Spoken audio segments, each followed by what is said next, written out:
Alright, just got off work. About to go look at the homie's wife's car. She has a 2014 Kia Forte.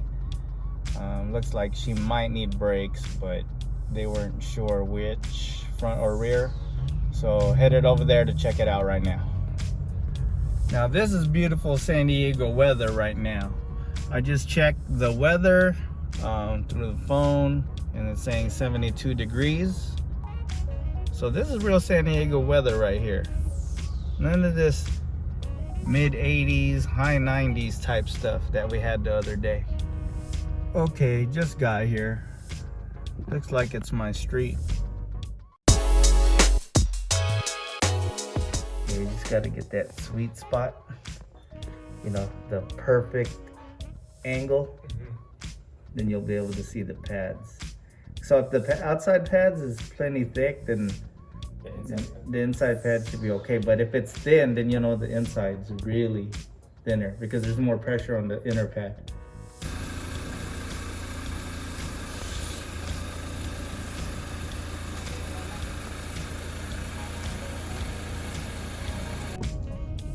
Okay, they said the brakes are making noise, but we couldn't duplicate it. But by looking at the picture, looks like the front pads are getting thin. Check this out, guys. This is the Olympic Training Center. If y'all never been to San Diego, this is actually Chula Vista, but the Olympic Training Center is right there if you guys want to train for the Olympics. All right, finally heading home now. First day back to work after being off 3.5 months. Damn. Okay, just picked up the car. Just gotta head home and do this brake job real quick. I'm gonna get started on this front brake pad replacement on this 2014 Kia Forte. Excuse the mess. Gonna have to get my quicker picker-upper real quick before I start this brake job. All right, here we go. 2014 Kia Forte front brake pads replacement. As I mentioned before, the last Kia Forte brake pad replacement, this goes for any car. You always want to check to see the brake fluid level. And this one looks like it's kind of in between because you want to make sure it's not topped off to full, because when you compress the piston back in, it's going to overflow and make a nice mess for you.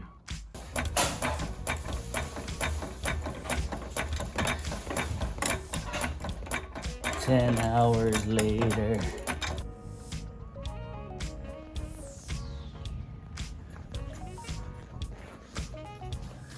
Right, wheels are choked. Car's on jack stands.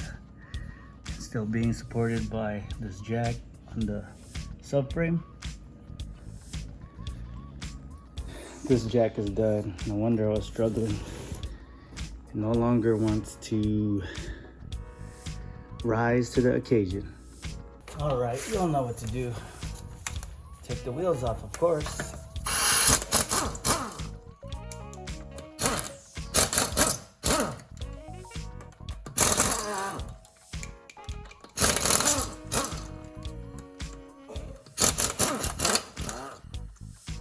Okay, the other day stopped by the homie's house to check on the brakes and just did a visual through the rims, and as you can see, the front brake pads is pretty thin, so I'm assuming usually the inner brake pads is even thinner. So we'll pop them out and take a look. Excuse me, I'm catching my breath. It's kind of hot and humid today. All right, boys and girls, ladies and gentlemen, I should say, I'm gonna go ahead and remove the caliper bolt, but first, let me get the right wrench. This one takes a 14mm socket or wrench.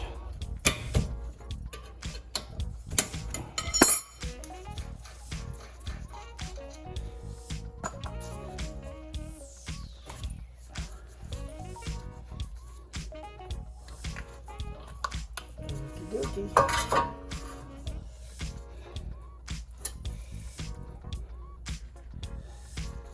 All right, well, can't always assume the inner pad wears more than the other, because this one is actually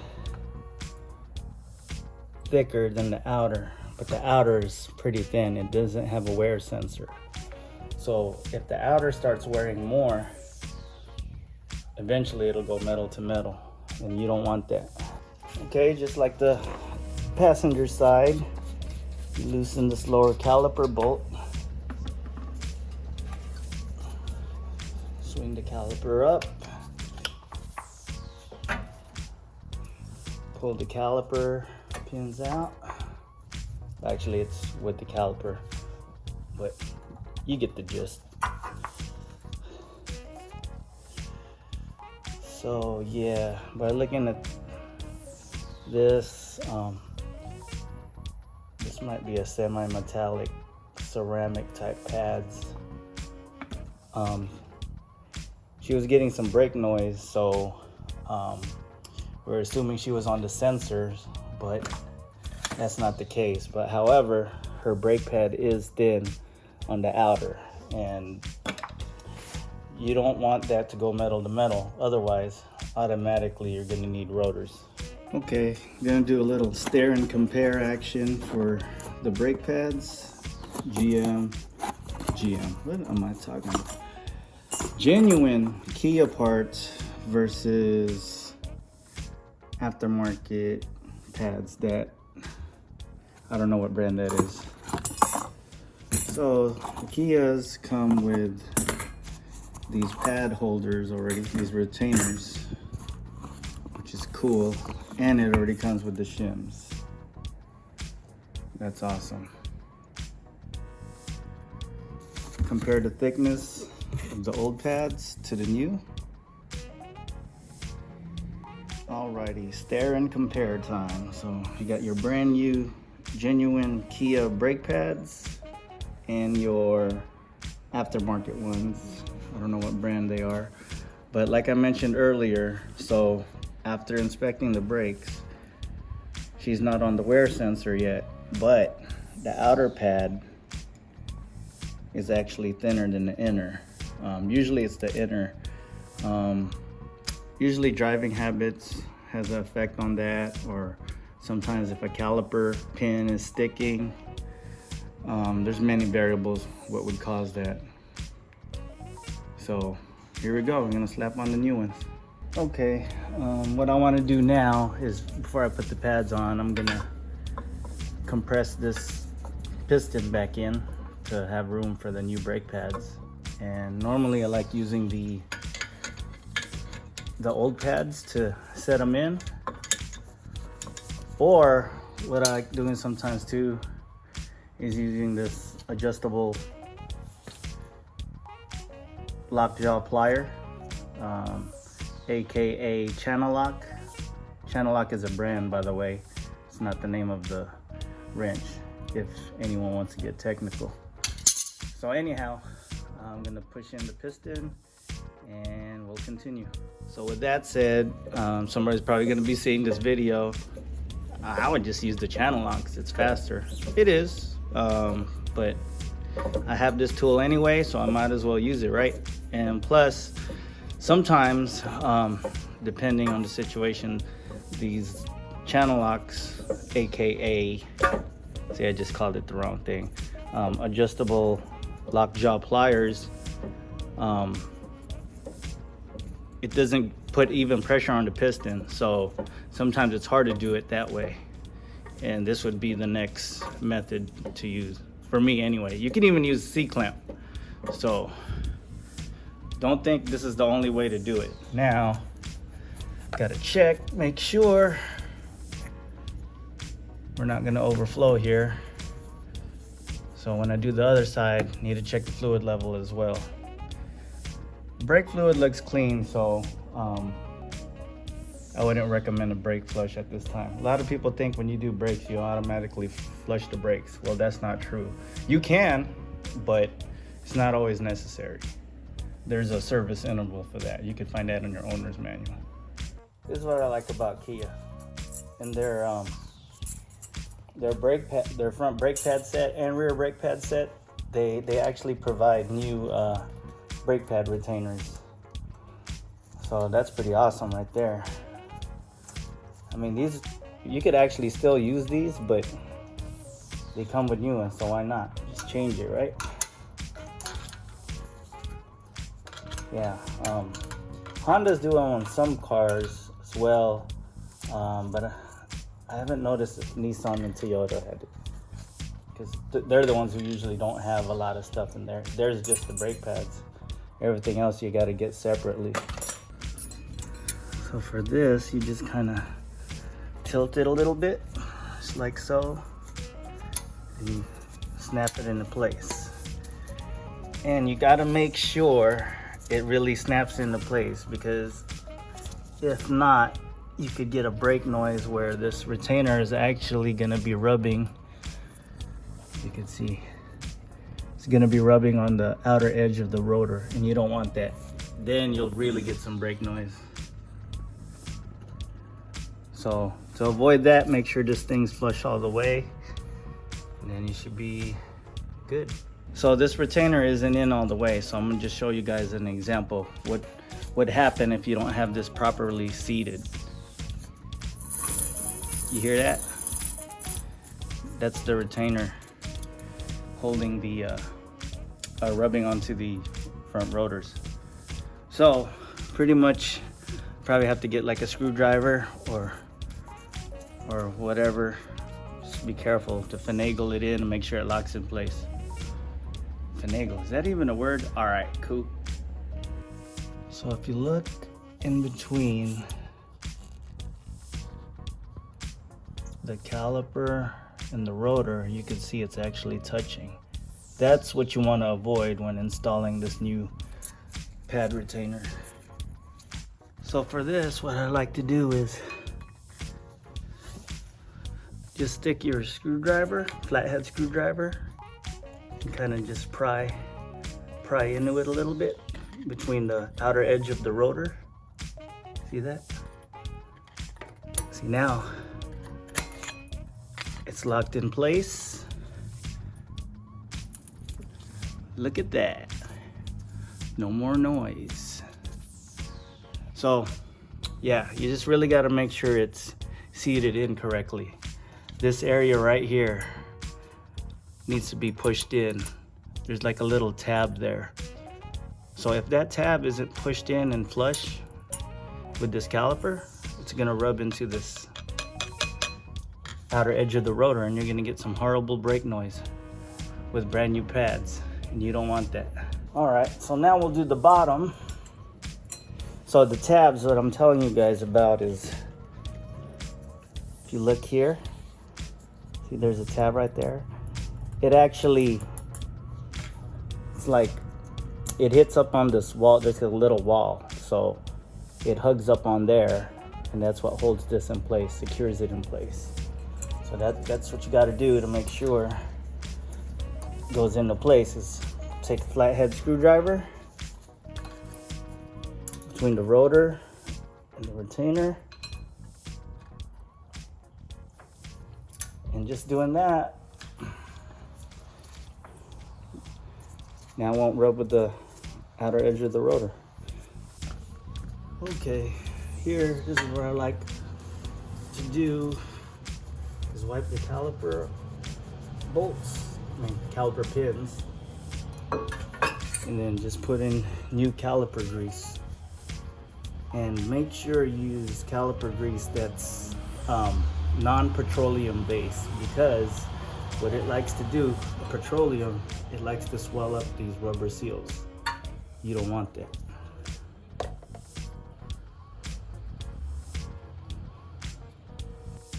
See how it's nice and greased up? So now you stick it in here, make sure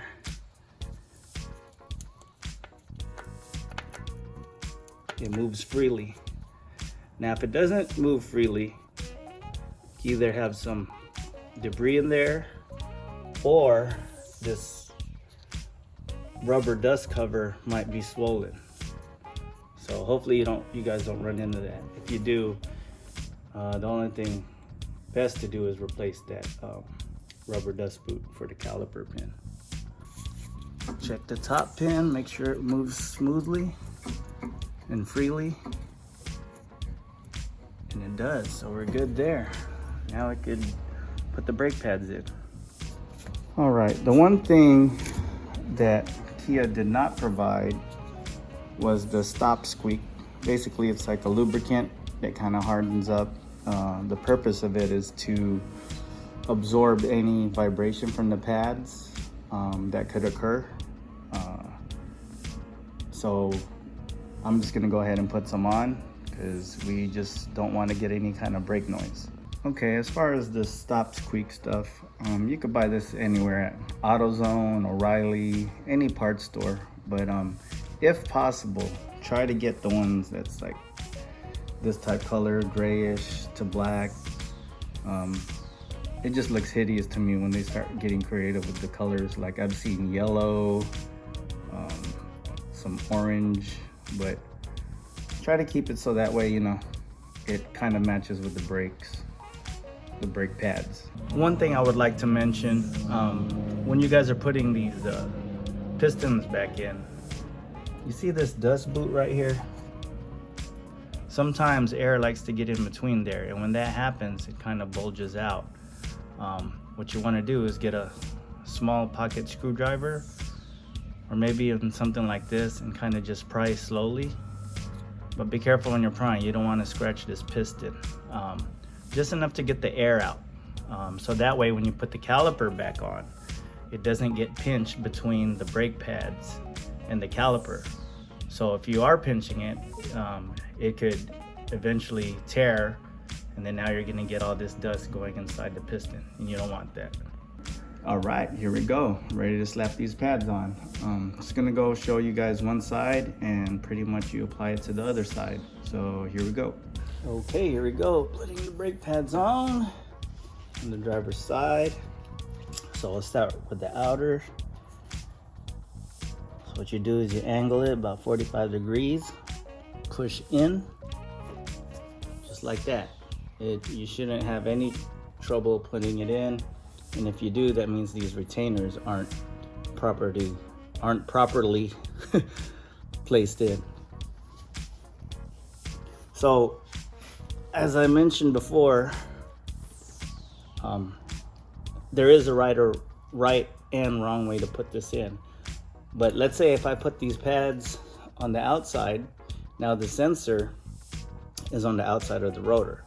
It'll still work, but for the most part, most of the pressure is on the back pads. So that's why most manufacturers like putting the sensor back there. And since the rotor is positioned this way, or the caliper is positioned this way, you want this sensor on top because you want it to meet with the rotation right away, if that makes sense. So the rotation is going forward and your caliper is in the front. So this sensor, wear sensor, should be on top. So let's say this caliper is on the back side. If you rotate it, now the sensor is at the bottom. So that's the right way to do it. Some people don't know that, and I just wanted to share that. Sorry guys, didn't mean to get technical, but didn't get to show you guys putting this inner brake pad on. The same thing as the front, just opposite side. So now, put the caliper down, make sure this dust boot isn't protruding out because of air, and this one isn't. So if you go ahead and go down, put it in, put the caliper bolts on, caliper bolt. Now there are torque specs to this, but based on experience, I know not to over tighten and pretty much snug enough. I think on this one it's between 15, I think 0.9 to 21 foot-pounds. which is weird. That's a wide range, but anyhow, that's the torque specs. I have it in the picture.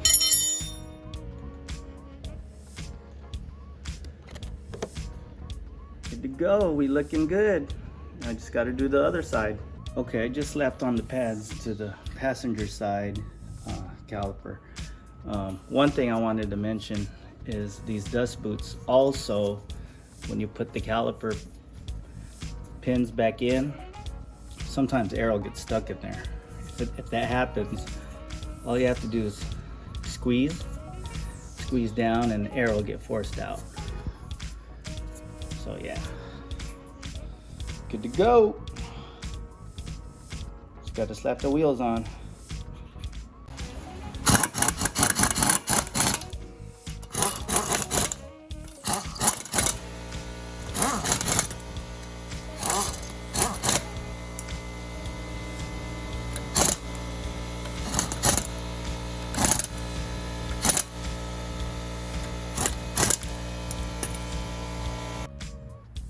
Sorry, I had the fan on, so the background noise was pretty noisy. I apologize. The most important thing, one of the most important things, after doing a brake job, you want to pump the brakes, because when you push the piston back in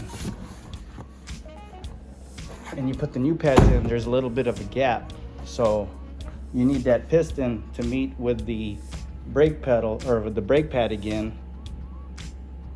Otherwise, if you don't and you start the car and you hit the brakes, it's not going to respond right away. So time to torque them now. Okay, with the brakes pumped, all the thing that's left to do is torque it down to spec. For this one, I decided to, they have like a weird window spec. It's like 65 all the way up to 79 point something. I'm gonna go ahead and round up, torque it down to 80 foot-pounds.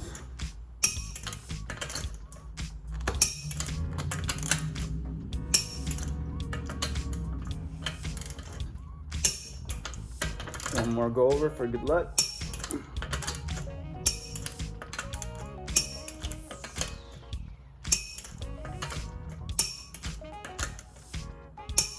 And the other side. All right, so going back to the brake fluid level. It's clean. It's right at the max line where we want it to be. Brakes have been pumped, wheels torqued. Only thing left is to road test this thing. So thank you guys for watching. Please support our team. We're trying to grow the channel. If you like the video, please like it and subscribe. Finally home. There's Cinegun, but for some reason I was craving a burger as well.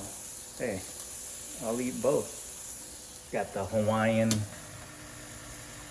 bread, bun. Had to heat it up real quick.